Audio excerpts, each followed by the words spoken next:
Hey everyone, welcome to Something Will Happen. That's the name of our podcast, all about the Beatles Music Festival, Abbey Road on the River.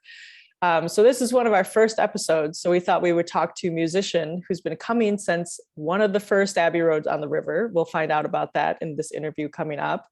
We'll hear the story about how he got involved with Abbey Road, how he was influenced by the Beatles or started playing music, and what shows and things he's planning to bring to next year's festival. This next guest has been called the world's best Beatles solo act, mastering and performing all 214 Beatles songs in their original keys. And in fact, he performed them all in a row, setting a world record in 2004 by performing every recorded Beatles song in a nonstop medley. He is the Abbey Road on the River. He is in the Abbey Road on the River Hall of Fame and the International Beatle Week Beatles Hall of Fame and the Nova Scotia Country Music Hall of Fame. Even his musicianship has fooled many people into thinking they're hearing what seems to be more than one guitar, only to find out that his knowledge and style on his instrument is at an outstanding level with no computer gimmicks or pre-recorded tracks at all. He's performed concerts for casinos, festivals, theaters, cruises, and private events all over the world. He's recorded over 15 albums, has earned more than a dozen regional, national, and international awards.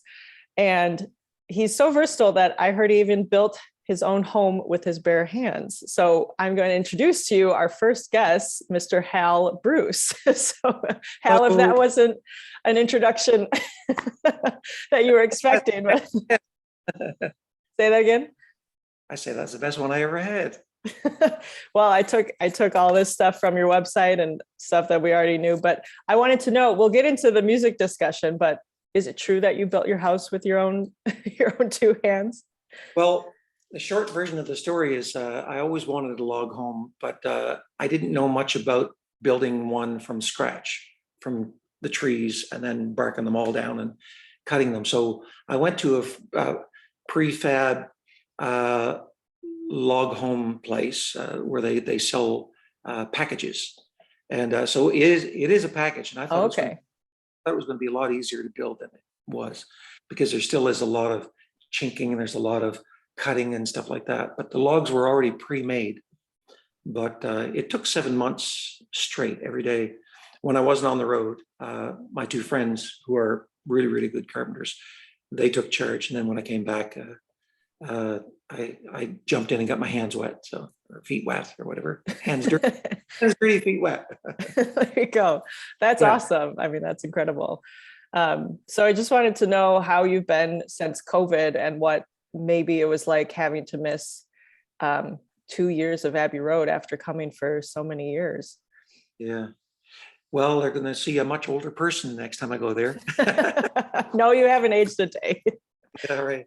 Oh dear. But thank you. But it's been really difficult because, as an example, if you don't sing every day during this COVID thing, your voice is not, it's like a muscle and you have to use it all the time. And I'm not somebody who sits around the house and sings all day. I like singing, but I really like to play. So I'll keep my chops up on the guitar. And it's been hard vocally, but my gigs are coming back and the voice is coming back. So everything seems to be on a steady climb. The positive side of the COVID is I got a lot of yard work done. Built rock walls, and I built a cabin, a 2-story cabin out back, and building a shed now. So the things I'm doing that I would never have done if I was still on the road. But the biggest thing I think is that I got more family time, and I learned a lot more songs on the guitar. I've taken time and learned some songs that I probably would never have learned. So it's been really good that way. So I've learned a lot of material. I can't wait to get out and play festivals like yours, and over in Europe, I'm playing there in May, if the COVID thing doesn't take another spike. So itching to get. Yeah, that's awesome. I'm not surprised that you built a shed or another cabin in your free time. How many songs do you think you know at this point? You said you learned more songs, but I feel like you already know like so many songs just off the top of your head right now. Well, there's songs that I don't know that I probably do know, meaning that I've never played them before, but a lot of the time I can take a song from the 60s that I've never played. And if it's reasonably, if it doesn't have a lot of jazz chords in it or those kind of chords, strange chords, I can usually get through on the first or second try on the guitar. What I hate doing is learning lyrics. I hate it. But when I got it, it's like, man, you can't stop me then. I'll sit down in the house and I'll sing it all day long just so I can get the feeling of, because you sing yourself, you got to get into the tone of the feeling of the songs and that kind of thing, grow into it. So once I've got those, it's really good. Then I move on to the next song and then the next song. So probably in answer to your question, I've probably got about maybe 1,500 songs, and I don't use a tablet. I only use it for writing out charts so that if I go back, I can refer to them or lyrics. So I take that with me all the time. But when I'm on stage, I go by memory. Yeah, so that's amazing. My wife says, she says, I got you figured out. She says, I know for a fact that 98% of your brain is music, and the other 2% is everything else. You just filled it up with all the songs. Not far off. So there's quite a few songs in it. Yeah, that's awesome. I feel like I've heard you be referred to as like the human jukebox, like, because people can just request whatever they want, and then you're like, oh yeah, I know that, or I'll like figure it out by just what I know in my head. I think I'm a good faker. I've learned to fake things. Or you're that. Yeah. Well, let's talk about you've been playing for over 40 years. How did you get started playing music? Well, actually, it's been over 55 years now. Is it? But thank you. When I was a kid, Elvis was a big thing, and Buddy Holly. This is before Buddy Holly died in '59. I remember I was just a little kid, and this new rock and roll and Bill Haley and the Comets and Chuck Berry and people like that, Fats Domino, they all blew my mind. But I mean, Elvis was it. But when the Beatles came along in '64, February 9th, '64, it just totally, I said, this is what I want to do. I want to become a Beatle.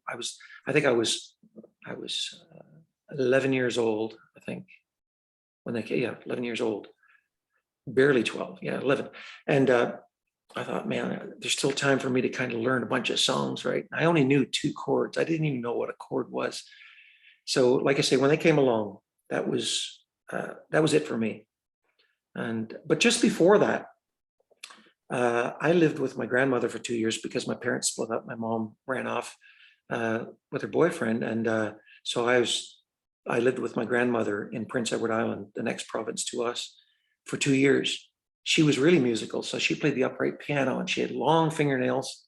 And when she'd go clinkety clonk on the piano, it was magical. So I thought, man, this music thing is really, really getting to me. It's getting inside of me. So, like I say, once the Beatles came along, that was pretty much it. Formed my first band, or I joined my first band when I was 13, and we played for an all-girls Saturday afternoon. They called it a sock hop, where everybody took their shoes off and they danced on the basement floor of this church hall in their socks. So it was a sock hop, and it was all girls. And I was really, really shy. I was terribly shy. And but there's all these girls that come in, and they each paid a dime, 10 cents, to come in. And our little 5-piece band played through one guitar amplifier, and the microphone was plugged in. It was distorted. We thought we were rocking. So the end of the afternoon, we split $9 because there was 90 girls that showed up. So $9. So I think it was like $1.75 each we got. I thought we played for this many girls, and I got $1.75. This is a good job. So I just stuck with it. Yeah, that's awesome. That's so cool. I feel like I got into the Beatles when I was around 12 too, which in the 90s, or, a little later than that. But I feel like there's something about that age that just like you connect with something that like sticks with you for the rest of your life, whether it's music or whatever else. But it's so interesting that so many people were influenced when the Beatles came out at that younger age, and the people who were like, 16 or a little older were like, oh yeah, the Beatles are great, but not like fanatics like other Well, people are. did you have parents who played that kind of music on the stereo or whatever? Yeah, Were- my mom had like a tape of I think it was that Blue compilation album that we would listen to a lot. And then I got into her records um, a little after that. But yeah, it was definitely like 10, like driving me to school, and she would have the Beatles, all these different like tapes in the cassette deck in the car. And that's kind of how that was my first knowledge of the Beatles. Yeah, I find that people around that age, say from 8 to 17 or 18, that's where your musical influence is, whatever you're listening to. Like Mhm. my son, he's 42, and he grew up with Nirvana, Collective Soul. I didn't care for the stuff at the time. This is the 90s. And in the 90s, I was playing country at the time. It wasn't straight uh, old fashioned country, it was the new country. And we toured and did this and did that, did a bunch of albums and stuff. And but he was listening to this stuff, and I didn't like it at all. But then I grew into it. Like he got me to listen to it, and I play a little bit of Collective Soul and Nirvana and that kind of stuff just along with him. He's my drummer when I need another musician. He's a Oh, really good cool. drummer. So this New Year's he's playing with me, and it's sold out. So we both can't wait to get back doing it. But like I was saying, the age where you're influenced the most, I think, is like pre-teens up to 17 and 18. After that, you're pretty well set into the style that you really, really like, even though you might have a wide scope, but you're still that pocket of music that you're kind of influenced by. And mine was Yeah. the Beatles. Yeah. Right. Yeah, exactly. Yeah, like I was not into any new bands like in the 90s or early 2000s. And now I'm like kind of more like, oh, well, that's actually pretty good. And now I look back and I'm like, oh, I didn't appreciate it at the time, but it's cool to see how all music is influenced by everything else. Yeah. So yeah, obviously the Beatles were such a big influence on you. I wonder how you heard about Abbey Road and got involved with the festival. Um, well, the festival started in 2002. I didn't know a thing about it. And at that point, I'd been playing Liverpool for 2 years before that. I started there in 2000. So the deal was almost the same as was with Abbey Road. And what happened with me is, just to set it up a little bit, when they finally agreed to have me come over to Liverpool to play as a soloist, because they didn't usually hire soloists unless you were a resident and you had proven yourself. And even those guys, a lot of them didn't really last too long. So I'd been bugging them for about a year before that. In 1999, I heard about it. And so I called, and it cost a fortune just to call up and talk to the organizer, Bill Heckle. So I heckled him. And finally, he gave in. He said, look, we got a group that couldn't make it. And he said they were late getting their passport things filled out or whatever it was. And he said the group was called the Snails. I said, go figure, they were late getting their passports. So no, he said, we want you to come over. You got 7 gigs. But he said, we don't usually hire soloists, but we'll put you in the cavern. I was freaking, you're going to put me in the cavern. I thought they put me, outside the lavatory somewhere, and play for. So anyway, he said, but this is a condition. You pay for your own flight coming over. We'll put you up at the hotel. No, it wasn't. The first year, he didn't even do that. I just went over on my own. And he said, you get on stage. He said, you play all Beatles. And he said, if we don't like you after the first song, you're off the stage. You go back home. I said, you got a deal. So when I did play, I was really, really nervous, of course. So I thought I'd play an easy song. So I played Things We Said Today. I remember playing it. And after the song was over, it was like the longest 2 or 3 minutes of my life. The crowd really, really cheered. And I went into the next song. After a while, I felt really comfortable. So getting to Abbey Road on the River, almost the same thing happened, because I had heard about the festival about 4 months before the second festival in 2003. So I found out the organizer's name, Gary Jacob, and I got his phone number, called him, told him who I was, and told him where I played in England for the last 3 years at that point, 2002, 2001 and 2. So he said, yeah, he said, I'll tell you what, we'll give you a go at it. I said, well, I'll tell you what, I'll drive down. I'll pay my own gas. I said, just put me up in the hotel just for the 1 night or 2 nights. Just put me up in the hotel. I'll pay for my own gas going down and coming back. So that's basically how we made the deal. And his thing wasn't like, if we don't like you, you're off the stage. But he said, well, if we don't like you, we can't have you coming back. But he said, not too many people have done it solo. And anyway, so I did it, and the same thing kind of happened. The crowd seemed to like what I was doing.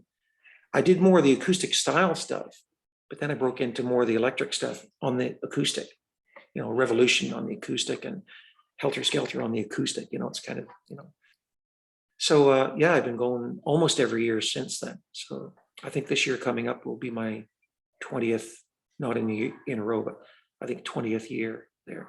Yeah. So your first year was 2003, probably, right? Yeah, that makes sense. Yeah, your 20th. Yeah. Wow. Yeah. So that's great. And I know you've created so many like big concerts, like you helped out creating the Love album concert, which is so popular, and then all your huge Beatle medley shows and everything else. Do you have like a memory of a favorite concert, or like something that you're planning to bring for the next festival? Yeah, I have a few things planned for the next festival, but a couple of the memories that I have of Abbey Road on the River, I won't say this is my favorite, but this is one that comes to the top, that comes to mind before I forget.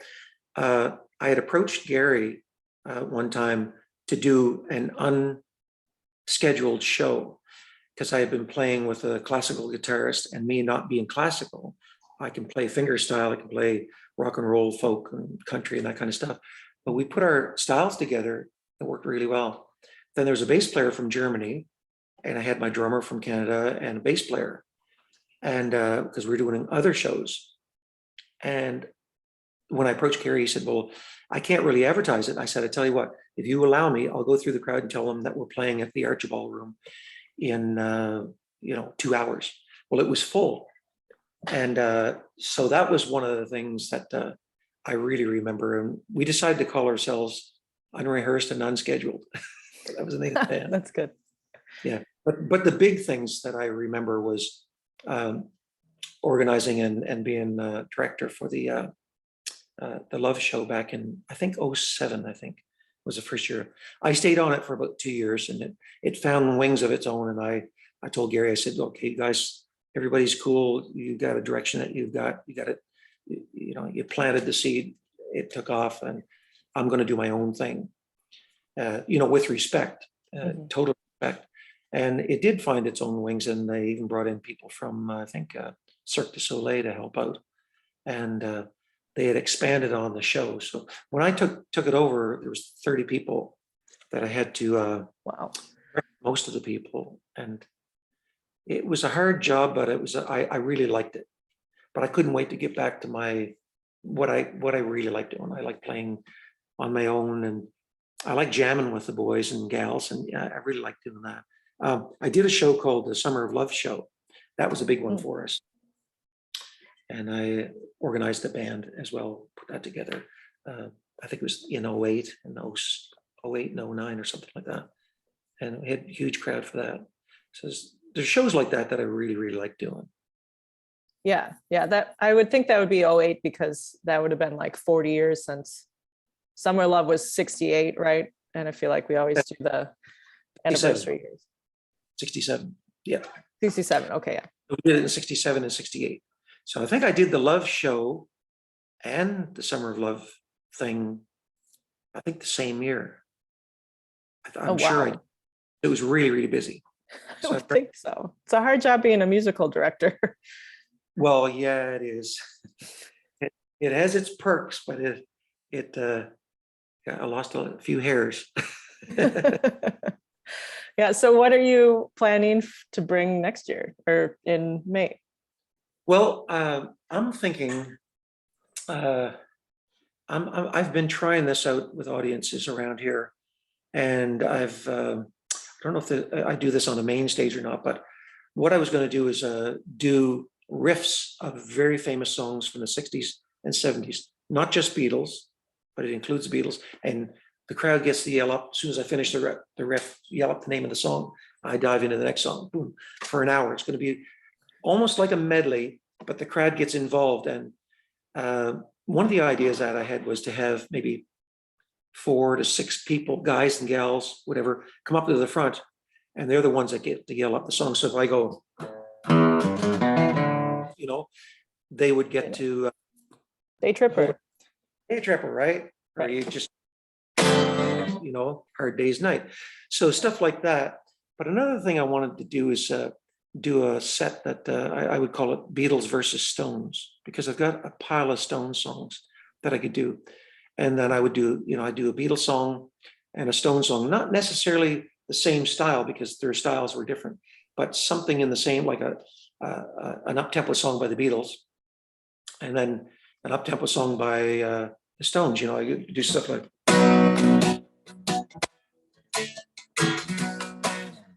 Jumpin' Jack Flash, do the whole song, and I go into another song back in the USSR, just do those songs and see how similar, but yet how different they are too. So that's another one that I wanted to Yeah, do. I love that idea, and kind of compare and contrast the two bands. And there's another one that I wanted to do is of the 70s, is I wanted to do an Eagles versus Fleetwood Mac. And I do them both, a lot of Fleetwood Mac stuff and the Eagles. Two different styles of music, but they're both like super popular, Mm-hmm. I love that idea. That'd be great. We always thought about bringing in a Fleetwood Mac tribute, but I don't think we have yet. But because they are super popular, I know I love them. Yeah. I right now I got about 15 songs that I can do, but if I decide to do that kind of thing, I'll just take another 10 songs and put them into the set, because there's some really, really good stuff that they've got.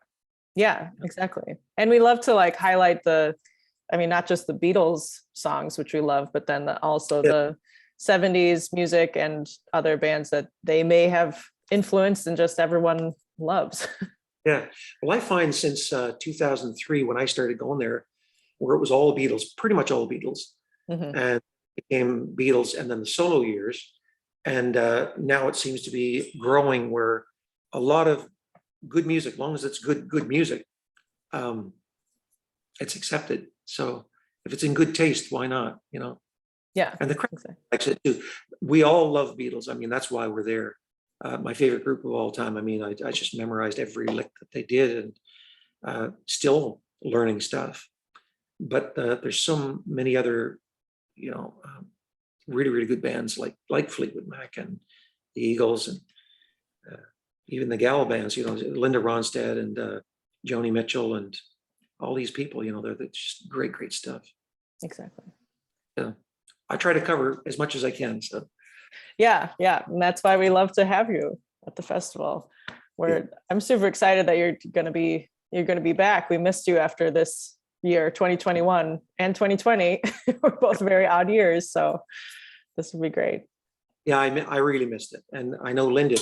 I nearly came to the last one, and I was signed up for it. Right. But Gary had said, if you find that it's a little risky, it gets a little bit like where the numbers are up, the COVID numbers are up, and in my neck of the woods, this kind of thing, it's not so bad, but traveling, it's a little dicey. So I had to call up, and Lynn was going to stay home, because she said that if she goes down there, she'll be in the crowd, and it's maybe not the safest, but it was really, we heard it was really, really safe, but we didn't know how safe it was going to be. So we found out afterwards that everybody, was really, really good, very respectful and that kind of thing. But I was going to go down on my own and do my sets, but I really missed it. I had to pull the plug. So. Yeah. Yeah. No, that's definitely understandable. Yeah. We get it. But we'll have you next year. And so in the meantime, before we get to next year, I wanted to see where people can follow you or find your music online. I know you have a bunch of albums, right? Both original and cover. So where can people go find that stuff? Well, I've got, I think 18 or 19 albums recorded. I can't remember now, but most of them, at least half of them are still for sale. But I tell you what, I'm going to call the boss in. Just a second. Lynn? Lynn? You have a second? She knows all of this stuff. That's awesome. I don't use a computer and she doesn't do my guitar. She has a question for you. Yes. Oh, I was just wondering where everyone can find Hal's music online or buy his albums. Okay, you can go on the website www.halbruce.com, and there's a store page in there. Is it? Yes. Okay. Not all the CDs are there, but anybody can email me. I can give them, all the information on everything that is available. So I guess that's the best way. Nice. There we go. Okay. Thanks. There you And then go. people can follow you on Facebook, I'm sure, as well. And Because I screw that up all the time. I like you got your techie person, she does all your sales and website stuff. Yeah. I get it. That's cool. Well, thanks so much for taking the time to talk to me today. Well, thank you for having me. I'm glad to talk to you and say hi to everybody for me. And can't wait for May, the end of May, right? End of May. Yeah. We're only a few months away. Well, 5 months. I don't know. Feels like it's coming up again. Yeah, I can't wait, really. Yeah. Stuff that I learned out there. I got to get it out there. Exactly. Yeah.